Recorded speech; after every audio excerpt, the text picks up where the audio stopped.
নমস্কার বন্ধুরা, আমার গ্রামীণ খুঁটিনাটি চ্যানেলে তোমাদের সবাইকে স্বাগত। আজকে আমি তোমাদের সামনে একটা নতুন রেসিপি নিয়ে চলে এসেছি। এই রেসিপিটা রান্না করার জন্য প্রথমে কড়াইতে রাইস ব্র্যান অয়েল দিয়ে দিয়েছি আর দিয়ে দিয়েছি গোটা জিরে আর তেজপাতা। এইবার দিয়ে দিচ্ছি পোলট্রি মুরগির মাংসগুলো। আমি ভালো করেই ধুয়ে রেখে দিয়েছিলাম আগে থেকে। মাংসগুলোকে একটু তেলে ভালো করে কষিয়ে নেব, যাতে পোলট্রি মুরগির যে গ্যাসটা থাকে সেটা চলে যাবে। আজকে আমি তোমাদের সামনে একটা নতুনভাবে মাংসের রেসিপি উপস্থাপনা করব। কাঁঠাল দিয়ে মাংস রান্না করব আজকে। পুরো রেসিপিটা বন্ধুরা দেখতে থাকো, স্কিপ না করে।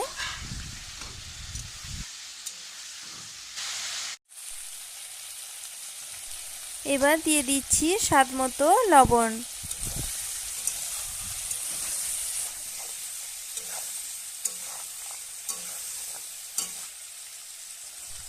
এবার দিয়ে দিচ্ছি হলুদ গুঁড়ো।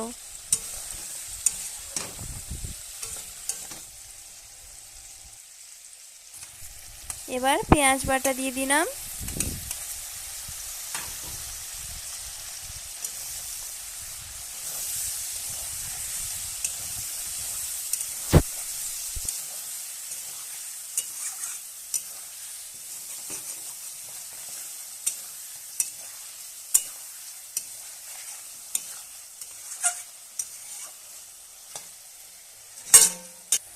এবার দিয়ে দিচ্ছি কুচনো পেঁয়াজ আর কাঁচা লঙ্কা।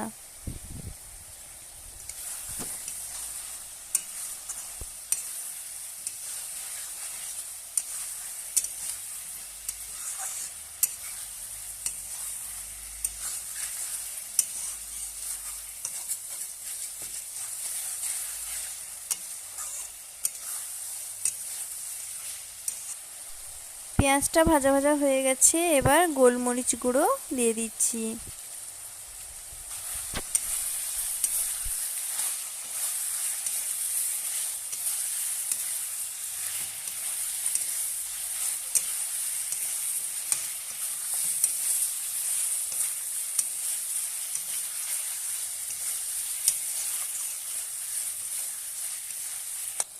কালারের জন্য দিয়ে দেব সানরাইজের রেড চিলি পাউডার।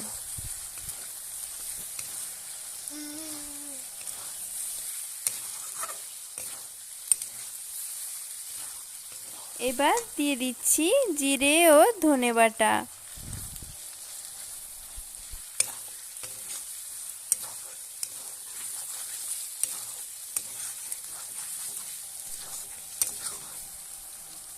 বেটে রাখা আদা ও রসুন দিয়ে দিলাম।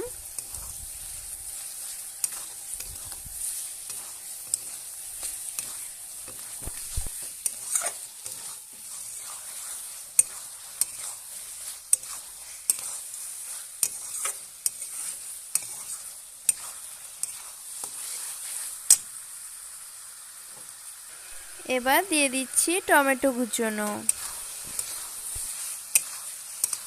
আগে থেকেই আমি কাঁঠালটা কেটে সেদ্ধ করে রেখে দিয়েছি। কাঁঠাল আর আলুগুলো এবার দিয়ে একটু মশলার সঙ্গে কষিয়ে নেব।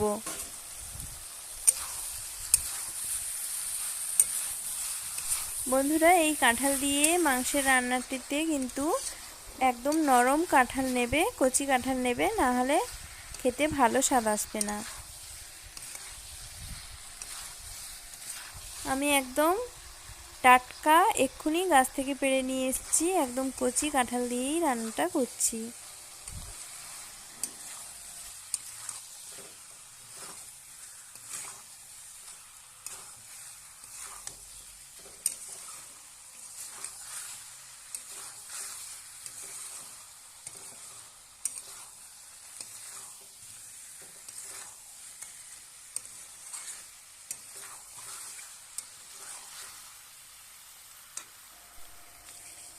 সামান্য একটু জল দিয়ে কষিয়ে নিচ্ছি মশলাগুলো।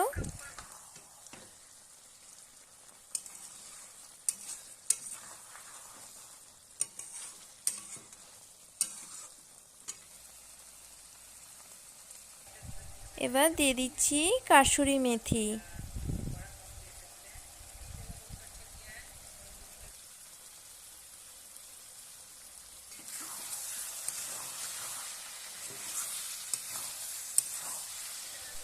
রান্নাটিতে কাঁঠাল, আলু আর মাংসগুলোকে ভালো করে কষিয়ে নিতে হবে। বন্ধুরা একটু সময় দিয়েই এটা কষিয়ে কষিয়ে রান্নাটা করবে।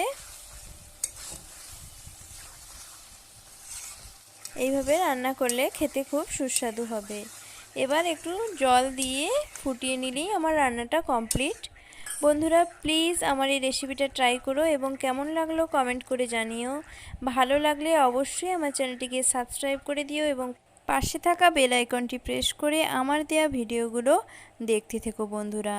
আর আমার এই ভিডিও ভালো লেগে থাকলে অবশ্যই একটা লাইক করে দিও। সুস্থ থেকো বন্ধুরা।